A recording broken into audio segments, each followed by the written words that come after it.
नमाज़ों का एहतमाम किया, सिर्फ फ़र्ज़ नहीं।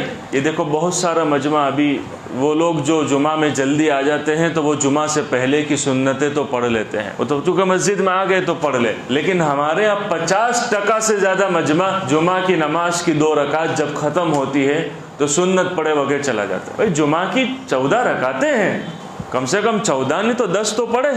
इतना तो हम कर सकते हैं कि पहले की 4, फिर 2, फिर 4 और फिर 2।